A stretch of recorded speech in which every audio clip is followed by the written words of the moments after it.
En économie de marché, les entreprises recourent au marché en externe pour leurs transactions avec d'autres acteurs. En interne, elles opèrent plutôt comme des organisations hiérarchisées qui rappellent, à leur façon, les économies planifiées. À ceci près que les savoir-faire managériaux aident aussi les organisations hiérarchisées à être plus fluides, plus réactives, plus agiles, plus innovantes que ne le permettrait la seule logique de coordination planifiée d'une hiérarchie. Pourtant, les logiques du marché pénètrent l'interne des entreprises et cela par plusieurs bouts. Quelques exemples. 1. La démarche de la qualité totale a retenu le modèle de l'interface client-fournisseur, caractéristique d'une transaction sur le marché, pour le généraliser à toutes les interfaces tout au long d'un processus interne à l'organisation. Ce faisant, les collaborateurs en amont traitent leurs collègues en aval de leur étape du processus comme s'il s'agissait de clients qu'ils doivent chérir.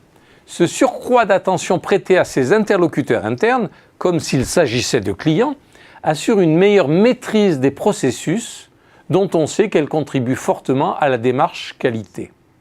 Deuxième exemple, des entités internes sont mises en concurrence entre elles.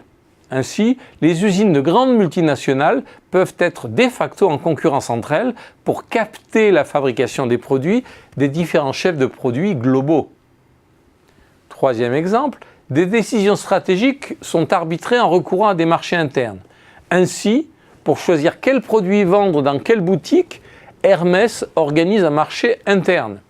Les métiers, maroquinerie, habillement, mobilier, joaillerie, parfum, art de la table, etc., créent leurs collections et les présentent aux directeurs des boutiques.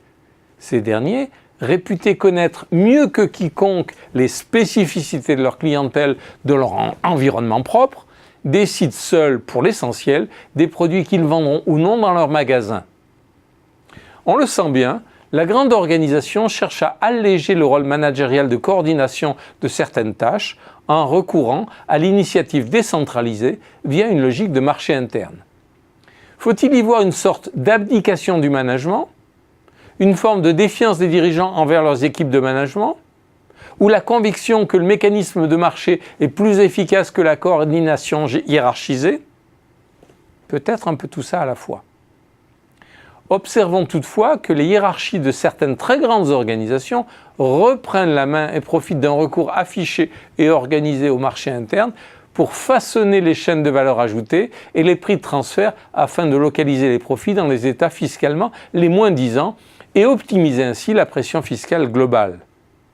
Plus de marchés, même en interne sans doute, mais sans oublier la hiérarchie quand il s'agit d'optimiser.